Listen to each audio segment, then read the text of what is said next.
दोस्तों अब सबसे पहले तो मुझे ये बताओ कि रॉ की टाइमिंग क्या थी भाई, पता नहीं कब स्टार्ट हुई कब खत्म हुई, और भाई ये मंडे को हुई वो आप मुझे कमेंट सेक्शन में बता देना, ठीक है। तो दोस्तों रॉ की शुरुआत दोस्तों हमारे Seth Rollins, Bronson read, Bron Breakker और पॉल हेमन करते हैं। तो फिर सेथ रॉलिंस भाई अपनी तारीफ करते हुए कहता है कि मैं हूँ क्राउन ज्वेल चैंपियन। तो फिर मैंने पाया है मैंने पॉल हेमन को, जो कि एक ग्रेट बंदा है। तो फिर इसके बाद पॉल हेमन को किस भी करते हैं। तो फिर उसके बाद ब्रॉन ब्रेकर की तरफ आते हैं। ब्रॉन ब्रेकर को कहते हैं कि तू बनेगा फ्यूचर अनडिस्प्यूटेड इस बिजनेस का। तो फिर उसी टाइम भाई मैं समझ गया था कि ब्रॉन ब्रेकर कुछ ना कुछ तो लफड़ा करने वाला है, क्योंकि उसका रिएक्शन ना उसी तरह निकल के आया था। तो फिर इसके बाद ब्रॉन्सन रीड के पास जाता है। तो फिर ब्रॉन्सन रीड को कहता है कि 6 महीने पहले तू कुछ भी नहीं था, मैंने तुझे प्लानिंग दी, तो फिर जिसकी वजह से तू रोमन रेस को हरा पाया, तू है नया ट्राइबल चीफ। रोमन रेस कह रहा था पॉल हेमन को कि इस बिजनेस के कुछ लेवल होते हैं, लेकिन मेरे कोई लेवल नहीं है, मुझे किसी की जरूरत नहीं पड़ी मुझे सक्सेस होने के लिए। रोमन रेस को जरूरत थी शील्ड की, रोमन रेस को जरूरत थी ब्लड लाइन की, कोडी रोड्स को जरूरत थी मेरी, ताकि वो रोमन रेस को हरा पाए। मुझे कोई ब्रॉन्सन रीड या फिर ब्रॉन ब्रेकर या फिर पॉल हेमन मुझे नहीं चाहिए। मैंने रेसलमेनिया में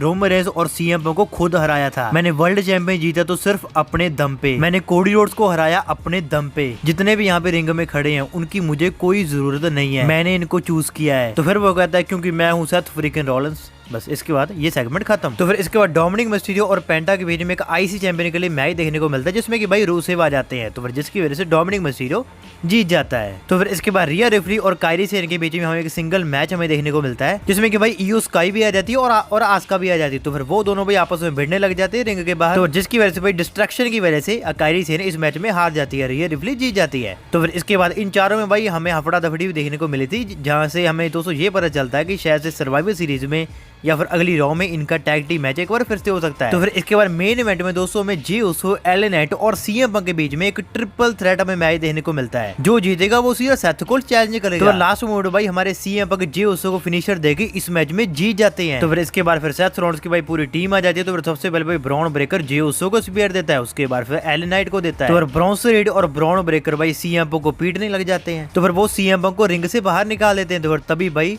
शॉकिंगली हमारे भाई ब्रॉन ब्रेकर जैसे भाई रिंग के कॉर्नर साइड में होते हैं, तो फिर वो एक बहुत तगड़ा स्पीयर देते हैं सेथ रॉलिंस को। तो फिर ब्रॉन ब्रेकर भाई ब्रॉन्सन रीड के पास जाता है, वो कहता है तू मेरे साइड है या फिर इसके साथ। तो फिर ब्रॉन्सन रीड भी भाई सेथ रॉलिंस को ठिकाने पे लगा के एक सुनामी देता है। तो फिर ब्रॉन ब्रेकर पॉल हेमन की तरफ जाता है, तू मेरी साइड है या फिर इसकी। तो फिर ब्रॉन ब्रेकर भाई सेथ रॉलिंस की चैंपियनशिप उठा लेता है। तो फिर तभी भाई पॉल हेमन ब्रॉन ब्रेकर और ब्रॉन्सन रीड का दोनों को हाथ उठा के ये भाई ऑडियंस को बता देता है कि मैं अब सेथ रॉलिंस के साथ नहीं हूँ। फाइनली भाई सेथ रॉलिंस को धोखा मिल चुका है, अब सेथ रॉलिंस बिल्कुल अकेले हैं। अब भाई मेरे हिसाब से मजा आएगा देखने में, शायद से भाई रोमन रेस और सेथ रॉलिंस हमें एक टीम में भी देखने को मिल सकते हैं शायद से। बाकी दोस्तों मैं आपको सच बताता हूँ भाई सर्वाइवल सीरीज में सच में बहुत धमाके होने वाले, बहुत मजा आएगा आपको। मिलते हैं दोस्तों अगली वीडियो में, ठीक है। Wish you all the best.